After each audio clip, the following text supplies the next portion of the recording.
이제 지난 시간에는 복음에 대해서 유한겔리온에서 설명을 드렸고요. 오늘은 우리가 좋아하는 단어 복이란 단어를 설명드리려고요. 복. 그래서 복이란 단어는 그 헬라어로 하면 마카리스모스라고 돼 있어요. 마카리스모스. 이제 저 단어보다는 우리한테 익숙한 단어는 뭐냐면 복 있는이라는 형용사예요.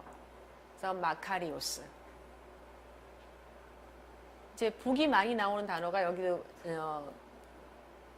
이렇게 써드렸지만 팔복, 그래서 8가지 복.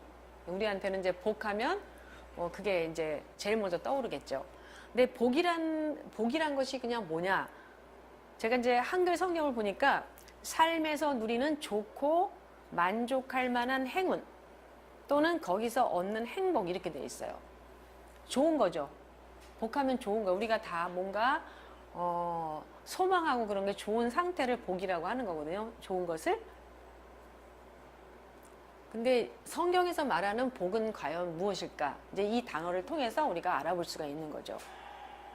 그래서 우리는 복하면은 특별히 여기 성경에서는 팔복 그렇게 얘기하는데 우리는 오복 그런 말을 많이 써요. 오복. 예, 그래서 오복하면 뭐 거기 들어가 있는 거 있죠. 기본적으로 사람이 복 그러면은 일단 재물, 그다음에 건강, 뭐 장수, 뭐 2가지 잘 모르겠네. 뭐 이게 하여튼 그런 거를 다 보통 일반적으로 이제 복이라고 하게 되죠.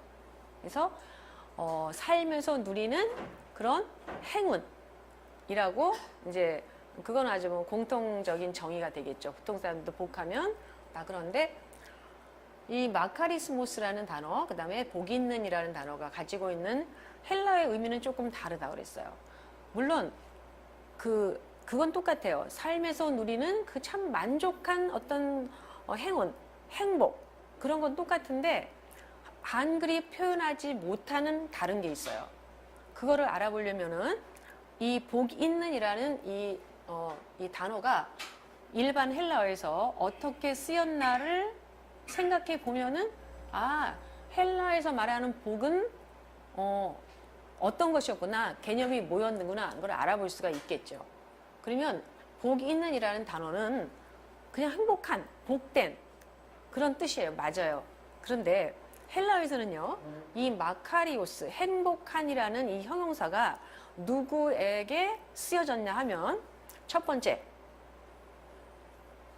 늘 복 있는 사람 하면 누구를 가리키죠? 대부분 부자들, 부유한 사람들. 그래서 부유한 사람들을 가리키는 단어가 바로 이 복 있는이라는 단어였어요. 부자. 어느 나라나 가난한 사람보다는 부유한 사람을 복되다 이렇게 얘기를 하죠. 그래서 부유한 사람들, 그 다음에 그것만이 아니라 이 마카리오스라는 형용사가 쓰여진 걸 보면은 신들에 대해서도 복되다라는 표현을 쓰고 있어요. 신들. 그럼 생각해 보셔야 돼요. 자, 복 있느라는 표현을 첫 번째, 누구에게 해당되는 거냐면 부유한 사람들, 부자들. 두 번째, 신들. 그 다음에 세 번째가 결정적인데요. 뭐 신들은 복된 것 같아요. 행복한 것 같아요. 부자도 행복한 것 같아요. 그런데 세 번째는 뭐냐면 죽은 자들.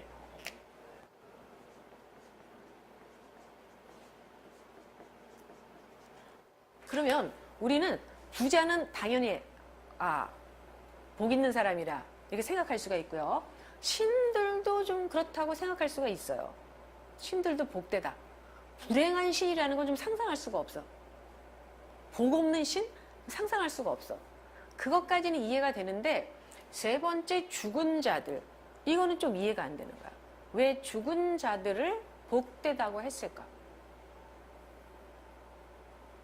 뭐 저승에 가는 것보다 이 생에서 뭐 어떻게 사는 게 더 낫다고 뭐 우리는 그렇게 얘기하잖아요. 근데 죽은 사람들한테 복되다고 그랬어. 그래서 이 복 있는이라는 개념이 가지고 있는 여기 이 세 대상들에게 공통적으로 발견되는 어떤 상태, 상황 그런 것들을 발견해야 돼요. 공통분모를. 셋이 공통적으로 가지고 있는 게 뭐냐는 거예요. 죽은 자들은 사실 아무것도 가진 게 없거든요. 그렇잖아요. 신들은 다 가졌다 치고 부자도 굉장히 많이 가졌지만 죽은 사람들은 가진 게 없어요. 근데 그 사람들도 복되다고 했어. 그런 거 보니까 무언가를 가지고 있다는 것만으로 복되다고 하지 않았구나 라는 것을 알 수가 있어요. 그래서 세 대상의 공통 분모는 뭐냐면은 외부의 상황에 영향을 받지 않는다는 것이죠. 외부의 상황에 영향을 받지 않으면서 내적으로 만족감을 느끼는 상태를 말한다. 이렇게 정의를 할 수가 있겠어요. 그러니까 우리 한글의 복이라든지 보통 다른 언어들의 복이라는 개념하고 약간 차이가 있다면, 내가 뭐 다른 나라 언어들을 많이 모르지만 우리나라 말하고만 비교해 봐도 우리나라 말에도 뭔가 내적으로 만족함을 느끼는 상태 복 맞는 것 같아요. 그거는 헬라어에 말하는 복이랑 공통되는 개념인 것 같아요. 근데 없는 게 있다면 뭐냐면 외부의 상황에 영향을 받지 않는다는 거예요. 사실 굉장히 부유하게 살았어요. 그러다가 갑자기 사업이 망하고 그래서 탁 가난해져요. 그럼 복되다고 할 수가 없겠죠. 정말 복된 사람이 되려면은 영향을 안 받아야 돼. 그게 영향을 안 받아야 돼. 건강할 때는 복된 것 같았는데 건강을 잃으니까 막 불행감을 느껴. 그것도 아닌 거야. 이 마카리오스가 가지고 있는 그런 개념에 의하면. 물론 이제 이렇게 한 걸 보니까 마카리오스의 기본 개념에 외부의 상황에 영향을 받지 않는구나, 라는 개념이 들어있구나 라는 걸 알겠지만, 보통 보면은 부자들한테 보통 복 있는 사람이라고 하죠, 보통. 그리고 예수님께서 이 팔복을 말씀하실 때 상황도, 그때 유대인들도 누구를 제일 복되다고 생각했냐면 부유한 사람들을 복되다고 생각했었어요. 부유한 사람들을. 그래서 이제 그런 상황에서 예수님께서 이 말씀을 하시는 거거든요, 지금. 그래서 뭐 깊이 생각 안 하고, 물론 이제 이 사람들, 이 신들에게도 쓰고 죽은 자들에게도 썼지만, 그런 사람들이 관심이 어디에 있냐면, 여기는 관심 없죠. 누구에만 관심이 있냐면 부자들에게만 관심이 있거든요. 사람들에게만. 그렇잖아요. 살아있는 사람한테만 관심이 있지 죽은 사람들까지 관심을 안 가지니까 보통 복 있는 사람 하면 부자를 생각하게 돼 있는 거예요. 그런 상황 속에서 이제 예수님께서 그 처음 설교를 하시면서 이제 뭐부터 시작을 하냐면 팔복에 대해서 말씀하세요. 팔복에 대해서. 팔복하면 우리는 복인데 8가지 복이구나. 8이라는 숫자에 이렇게 주의를 기울이게 돼요. 8가지 복. 복 하는 것처럼. 이제 자, 그 팔복이 어디 나오죠? 팔복이? 예, 마태복음 5장에 나오죠. 3절부터 10절 사이에 8가지 복이 이게 소개가 되고 있어요. 아시겠죠? 어떻게 돼요? 맨 처음에 심령이 가난하는 자는 복이 있나니, 애통하는 자는 복이 있나니 그들이 위로를 받을 것이며, 온유한 자는 복이 있나니, 의에 줄이고 목마른 자는 복이 있나니, 긍휼히 여기는 자는 복이 있나니, 그 다음에 마음이 청결한 자는 복이 있나니, 화평하게 하는 자는 복이 있나니, 의를 위하여 박해를 받는 자는 복이 있나니, 이렇게 돼 있어요. 복이 있다는 그 한글의 표현이 어디에 있냐면 뒤에 나온다는 거예요. 심령이 가난한 자는 복이 있나니, 이렇게 뒷부분에 나오죠. 근데 이제 헬라어 원문을 보면 여기 똑같은 글씨가 계속 나오죠. 여기 별 표시가 안 나네. 네. 자, 저기 똑같은 단어가 쫙 나와요. 얘는 팔복에 그 성경을 딱 봐서 그 마태복음 5장 3절부터 10절까지를 딱 보면요, 이렇게 쭉 써 있어요. 여기 물론 호티하면서 어쩌고 저쩌고 나와요. 그런데 문장마다 맨 앞에 뭐가 나오냐면 마카리오이라는 단어가 나와요. 그럼 이거를 턱 보고 어느 단어가 제일 눈에 띄는 거예요? 어느 단어가? 당연히 복 있는이라는 단어가 제일 먼저 나오는 거예요. 예수님은 이렇게 말씀하세요. 심령이 가난한 자는 복이 있나니, 그러면은 심령이 가난한 자에, 일단 우리도 심령이 가난한 자에 대해서 먼저 탁 인상이 그거부터 와요. 그런데 이렇게 말씀하셨어요. 그러면은 첫째 단어가 가장 강조되는 단어라고 말씀드렸잖아요. 마카리오 이렇게 시작을 해요. 그러면 예수님이 이제 거기 뭐라고 하냐면 예수님이 앉으시고 이제 말씀을 하기 시작하는 거예요. 그래서 예수님이 앉으셨다 그러니까 이제 가르칠 자세를 잡으신 거고요. 자세를 잡고 이제 말씀하시는데 첫 단어가 뭐냐면 마카리오에 나와. 그러니까 예수님은 여기서 이걸 보면 굉장히 아름답게 돼 있어요. 이게 마태복음 5장 3절에 성경책을 딱 보면요.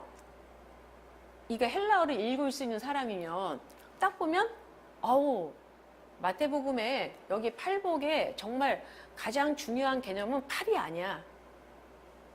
복이야. 복. 이런 걸 알 수가 있어요.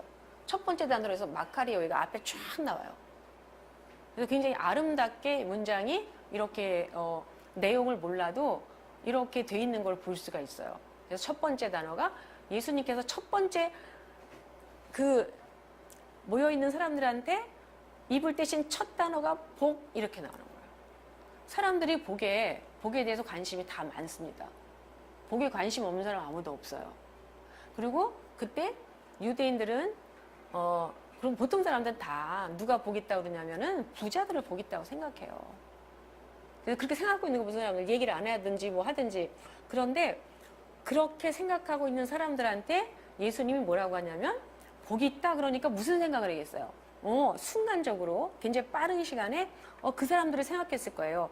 부자, 좋은 옷 입고 이렇게 그 사람들 딱 생각했는데 예수님 뭐라 그래요?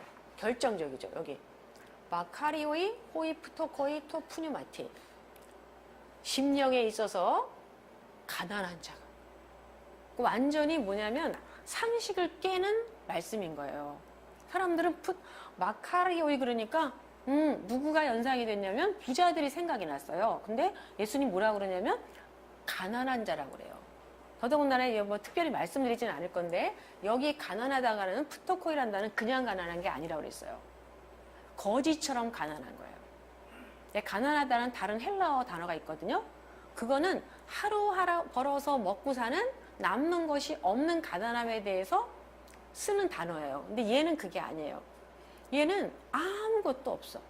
다른 사람이 주지 않으면은 내가 살아갈 수가 없어. 그런 처절한 거지 같은 거지를 말하는 그런 가난함이에요. 그러니까 이 사람들이 들었을 때 이게 팔복에 관한 말씀이 얼마나 충격적이었겠는가라는 생각이 드는 거죠. 이해가 안 되잖아요. 그렇게 가난한데 복이 있다고? 첫 번째 이거잖아요. 심령이 가난한 자가 복이 있다는 게 사람들이 너무 놀랬을 것 같은 그런 예수님의 말씀이셨어요. 그래서 이제 팔복이 이렇게 했는데 개념이 이제 정리가 되셨죠? 복이 있는다는 거에 가장 첫 번째 개념은요. 행복한 거예요. 행복한 상태예요. 근데 어떻게 해야 돼요? 행복한 상태가? 내가 가난하든지 부자든지 건강하든지 하지 않던지 죽든지 살든지 전혀 영향을 받지 않고 내가 내적으로 느끼는 행복한 상태를 얘기한다는 거예요. 여기 성경에서는. 그래서 여기는 이제 복의 개념을 일단 말씀드리고요. 다음 시간에는 보시면 제가 생각할 때 8개의 복이 서술이 돼 있는데 사실은 8개가 여기 이미 목사님 다 아시겠지만 8개가 8가지 종류의 복을 얘기하지는 않는 거예요. 우리는 오복하면은 뭐 건강, 장수 막 이런 게 있지만 사실 팔복에서 말한 8가지 중요하지 않아. 8개가 다 똑같은 사람에 대해서 말하고 있다는 것을 이제 아시는 분은 아시는 거죠. 그 중에서 보면 심령이 가난한 자는 그래도 이해가 될 것 같아요. 애통하는 자는 복이 있나니 위로를 받을 것이며 그것도 좀 이해가 될 것 같아요. 애통하는 자, 슬퍼하는 사람이잖아요. 슬퍼하는 사람은 위로를 받아야 돼요. 그 다음에 세 번째 온유한 자는 복이 있나니 온유한 자가 누구지? 이거 설명드리려고 하고요. 그 다음에 의에 줄이고 목마른 자 그것도 이해가 될 것 같고요. 긍휼히 여기는 자 복이 있나니 그것도 이해가 될 것 같아요. 그 다음에 마음이 청결한 자는 복이 있나니 여기는 마음이 청결하다, 마음이 깨끗하다. 물론 이해가 잘 되는 그런 말씀이기도 한데요. 제가 다음 시간에는요. 온유한 자에 대해서 그 다음에 마음이 청결하다고 했는데 청결한의 뜻이 무엇인가? 그래서 두 단어에 대해서 설명을 드리려고 해요.